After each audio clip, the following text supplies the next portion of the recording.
class we are going to discuss about regulation of gene expression. Now, see, regulation of gene expression mainly refers to the fact that how the expression of a gene can be controlled. Okay. Now, given a fact that a gene mainly expresses itself in the form of a protein, isn't it? By making a protein, it expresses itself. So, we can control the gene expression at various levels, okay? And that would be again different in case of eukaryotes and prokaryotes. So, if we talk about eukaryotes,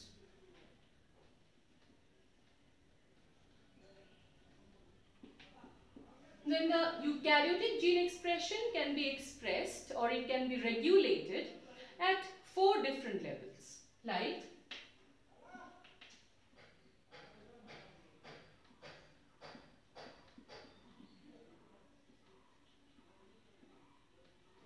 at transcriptional level, the point where the hnRNA or heterogeneous nuclear RNA is being formed, okay, or transcription is occurring. At that level, we can be controlling or regulating the gene expression. Next would be processing level.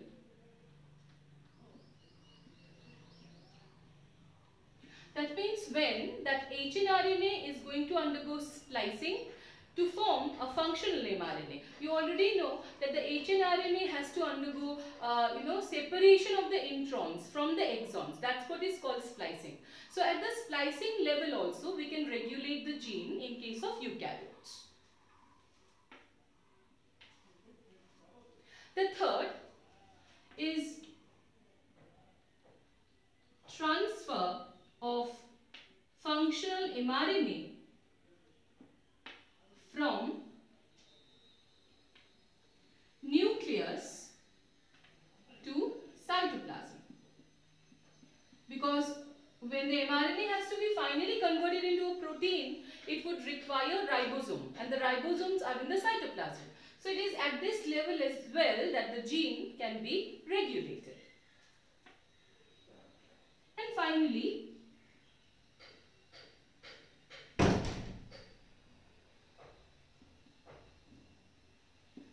translational level, that means the last level where finally the information contained in the mRNA has to be encoded to make a protein. At that level as well, we can be controlling the expression of the gene regulation in eukaryotes.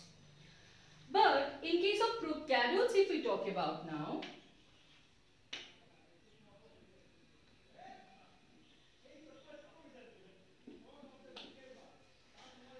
in prokaryotes, the DNA itself is expressed, or it is going to be formed in a different manner. Like you know about a term called cistron that we have discussed while discussing transcription. You know that eukaryotes are monocistronic, whereas the prokaryotes are polycistronic, right? So mainly in prokaryotes, there is a single segment of DNA where many structural genes might be present, and they will behave as a single unit because they will share a common promoter, a common operator likewise. So in that case, in prokaryotes mainly, the gene expression can be controlled mainly at the transcriptional level.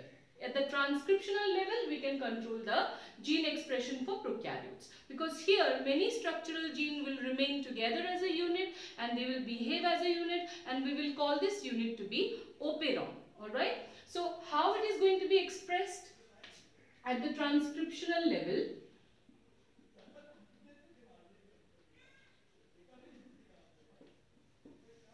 At the transcriptional level in prokaryotes, it is the enzyme RNA polymerase that has to first come and bind to the promoter. Only then transcription can begin, isn't it? Now the RNA polymerase again depends on many other accessory proteins which affects its ability to bind to the start point. Okay, and those proteins are called accessory proteins. Alright, accessory proteins will be helping the RNA polymerase to come and bind to the start point. Alright, now these accessory proteins, they can act in two manners, like positively as well as negatively. They can act as activator also, they can act as repressor also, inhibitor also. So accordingly, the prokaryotic gene expression will keep varying. Alright, So what you need to mark here is that here it is going to be mainly like regulated in the transcriptional level, and it will be the ability of RNA polymerase to bind to the promoter. Okay, and then this binding capacity will vary based on certain accessory proteins. Okay, that can again act as inhibitor or activator. Alright, so mainly in today's class we are going to discuss about prokaryotic gene regulation, and that will be in the form of operon. So in today's class mainly we are going to discuss about operon. So what is operon? Operon means certain genes, structural genes, which are going to remain together in a single segment, okay, in the same segment of DNA. And also they are going to be functionally related to one another, so they will behave as a unit. In case of eukaryotes, on the other hand, we cannot call the genes which are functioning together to be operon, because they are going to be present in different locations, in different chromosomes. Alright, so let's start with operon. So regarding operon, the first thing, the definition or the meaning, I think is clear with you. It is going to be a few genes which are going to function together, and they are going to also remain together in a single segment of a DNA. And mainly it's going to be present in case of prokaryotes. Like the first operon model that was well understood was in the bacteria E. coli, and it was put forward in the form of a model by two scientists,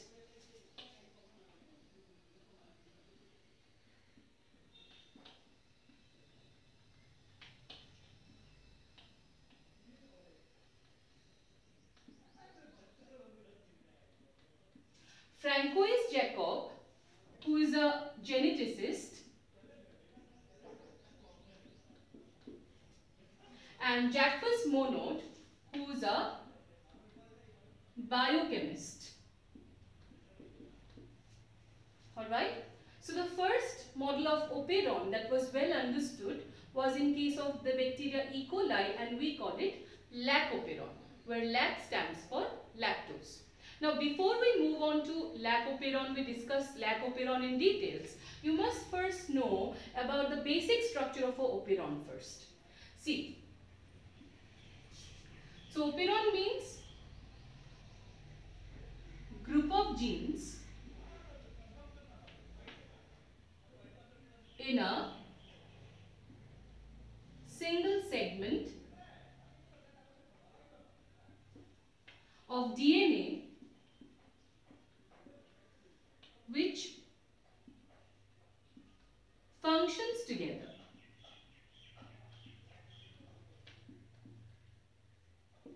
Right? Now, in the operon systems, there are certain types of genes present, mainly 4 types.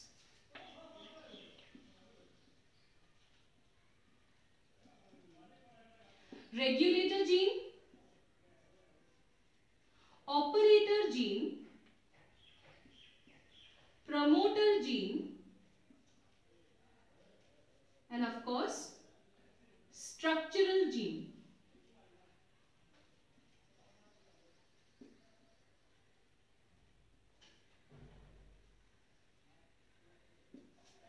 Alright? Now, how do we remember them? What are the functions of them, or what exactly are these genes for? See, mainly, first try to remember this sequence. Regulator, operator, promoter and structural gene. This sequence is important. And the second thing you will remember is this. Regulator controls the operator, operator controls the promoter, and it is the promoter that controls the structural gene. This is the basic relationship between them. Now, how is it going to be as such? How are they going to control each other? See, like this. Regulator gene, it's often referred as small I. Okay? Now, regulator gene, it's going to be producing a protein, fine, which we call as the regulator product. okay, or regulator. This regulator will be either acting as activator or inhibitor, okay. In case the regulator gene product goes and binds to the operator will become inactive. And as it becomes inactive, the rest of the genes also will become non-functional. Okay? So regulator genes product, if blocks the operator, the rest of the gene will be inactive. And if it does not block it, if it is open, that means the rest of the gene will be active. It will be functional. Understood? So that's how regulator is controlling the operator region. Next, operator gene. Now operator, if it is blocked, it will not allow the promoter and structural genes to be functional. And if the operator is unblocked, it is not blocked, in that case it will allow the promoter and structural gene to be functional. Now, promoter. Promoter is going to be the site where RNA polymerase comes and binds. Okay? So it is the site where RNA polymerase can bind and start the process of transcription, and structural gene is the main gene which will be allowing or exposing itself for transcription, and it will be giving rise to proteins. Okay? So let's start with lacoperon. See, lacoperon, here lac stands for lactose. So lacoperon mainly is a group of genes that will help in breakdown of lactose. Alright? So because operon models mostly are studied in E. coli bacteria, let us consider here E. coli. So say lacoperon helps in breakdown of lactose in E. coli.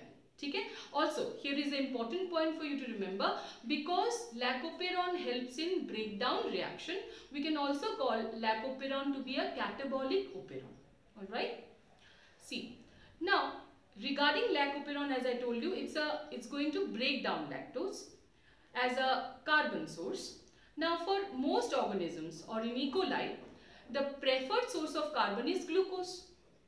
So when glucose is present in the surrounding of E. coli, it is the glucose that is going to enter inside the E. coli cell, or the E. coli would then prefer to metabolize glucose. So when inside the cell it is glucose that is being used as a preferred carbon source, lactose is nowhere to be seen. And at that time, lacoperon, if it is switched on or it is functioning, that means it will keep on making enzymes to break down lactose. Whereas lactose is nowhere to be seen. Right? So that is not going to be anywhere helpful. It is a wastage of time and energy, isn't it? So that's why most of the time lacoperon will remain switch off. Alright? Until and unless glucose is present in the surrounding of the E. coli, the lactose is not going to enter the cell, and that's why the lacoperon is also going to remain switch off. Whenever now, when glucose suppose is diminished in the surrounding of the E. coli, now as preferred source, lactose will start entering the E. coli cell. And if lactose enters the E. coli cell, now we will require enzymes to break down lactose. So it is at that time that the lacoperon will switch on. Alright, so here there is a very important point for you to remember, that it is lactose itself that will induce the lacoperon, which otherwise mostly remains switch off, to switch on. So that's why we call lacoperon to be inducible system. Alright, we call it inducible system because lactose will induce the otherwise switch off gene to switch on. Understood this? So let's see both the situations now when the lacoperon will remain switch off and how it will become switch on. Let us see both the situations. Alright?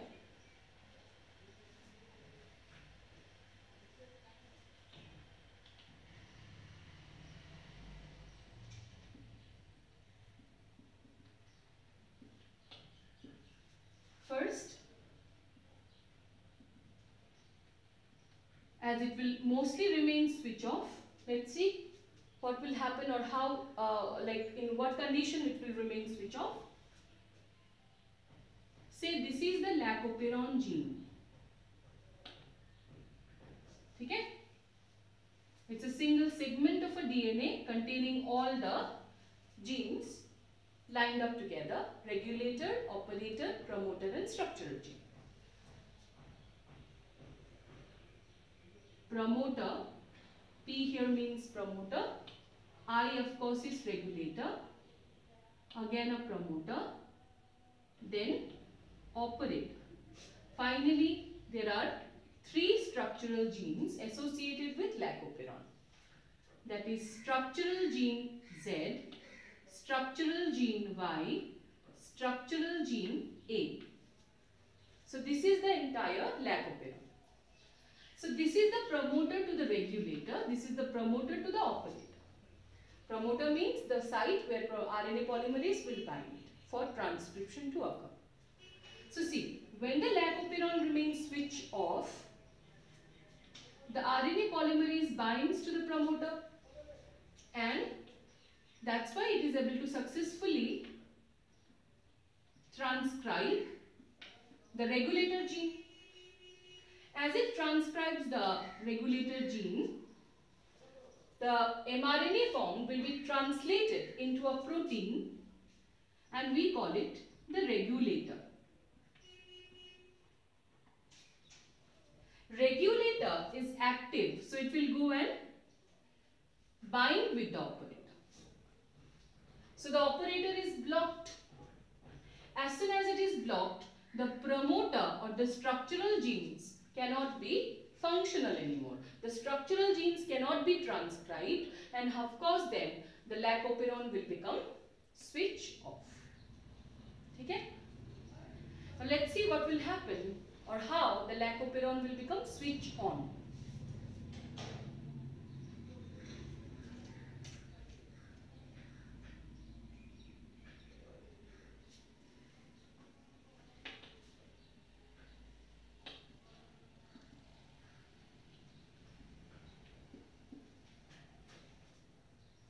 Again, this is the lacoperon.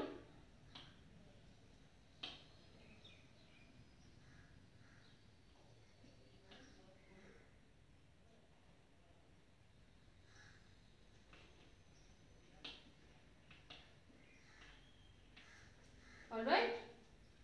So, in the same manner, when it is switch on, the regulator gene will be transcribed, mRNA is formed, and the mRNA will be translated to form the regulator. Okay? Now, suppose this is the lactose. Now that glucose is diminished in the surrounding of E. coli, lactose has started to enter the cell, and it is lactose which will now go and bind with the regulator and block it. As soon as lactose will go and bind with the regulator will be blocked or inactive. This inactivated regulator of course cannot go and join the operon or the operator. It cannot go and block the operator. So as the operator is free now, unblocked, of course RNA polymerase can bind to the promoter and it can allow transcription of structural gene Z, Y and A that are present in the lacoperon. Now structural gene Z will produce the main enzyme, that is beta galactosidase, which will break down lactose into the monomers, that is glucose and galactose. On the other hand, structural gene Y will give rise to the enzyme permease. Permease will increase the permeability of the E. coli cell towards lactose. Now more and more of lactose will be able to enter inside the E. coli. Finally is structural gene A, which will give rise to transacetylase. It transfers the acetyl group to beta galactosidase, but its exact role is still unknown. Alright, so that is the lacoperon for you. Lacoperon, which is a catabolic operon because it helps in a breakdown reaction. It's also called an inducible system. Why? Because here lactose induces the lacoperon to switch on, which otherwise remains switch off. Alright. Clear? Fine. So now let us discuss another operon which is opposite to lac operon in its functioning. This is TRP operon or tryptophan operon.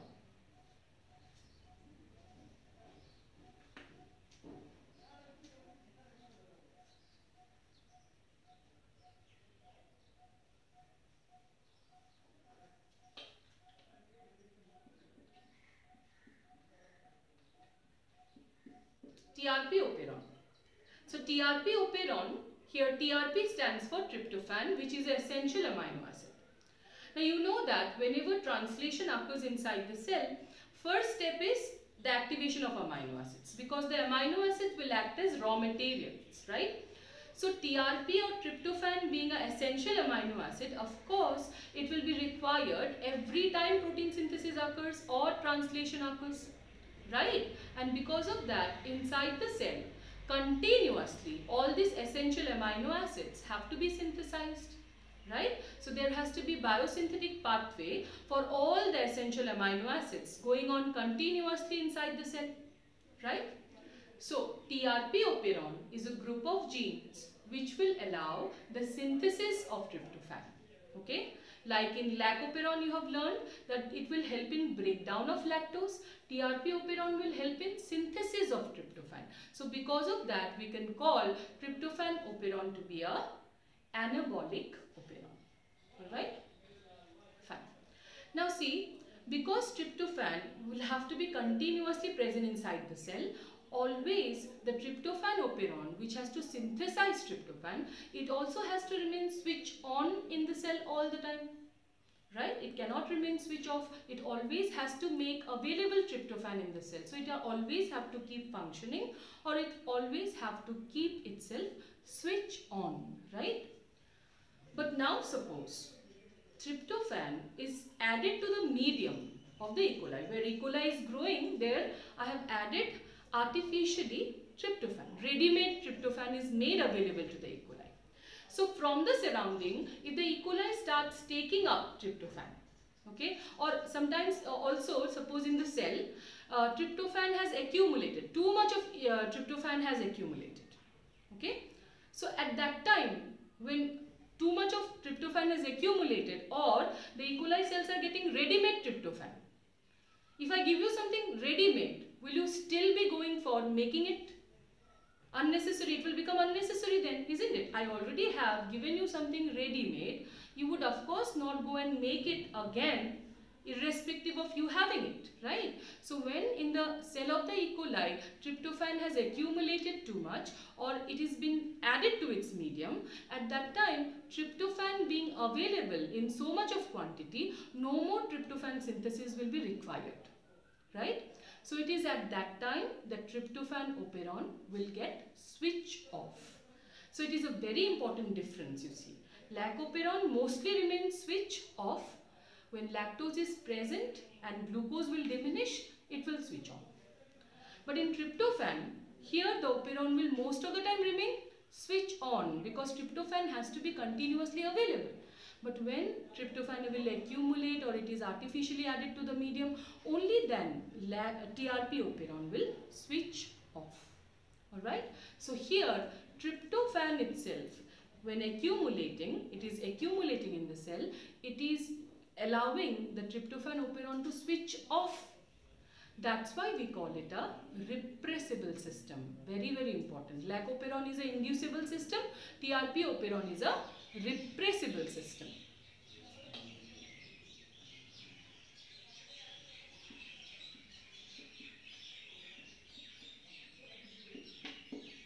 Alright, if this much is clear, in that case let's see now what are the situations in which it remains switch on and how it will become switch off. Likewise, both the situations will study.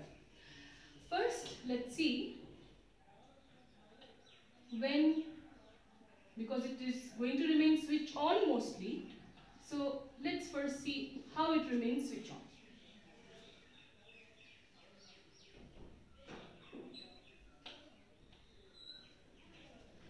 This is as usual promoter, then regulator, again promoter, operator, and then TRP operon has 5 structural genes. Synthesis of TRP requires 3 enzymes, and those 3 enzymes, for making those 3 enzymes, 5 genes are required. Okay, so 5 structural genes. They are named as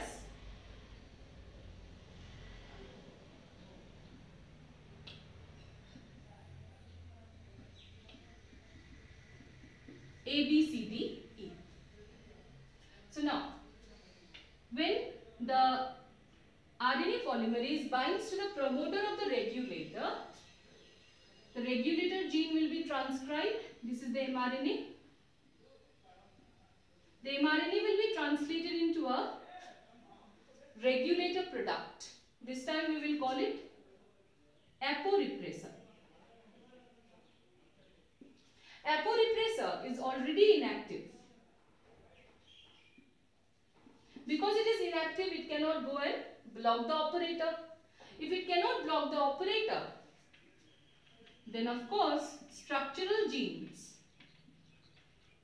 will continuously be transcribed, and then they will be translated into certain enzymes which will be required for the synthesis of tryptophan, and that's how it will remain switch on. Alright? Fine. Now let's see how it would become switch off.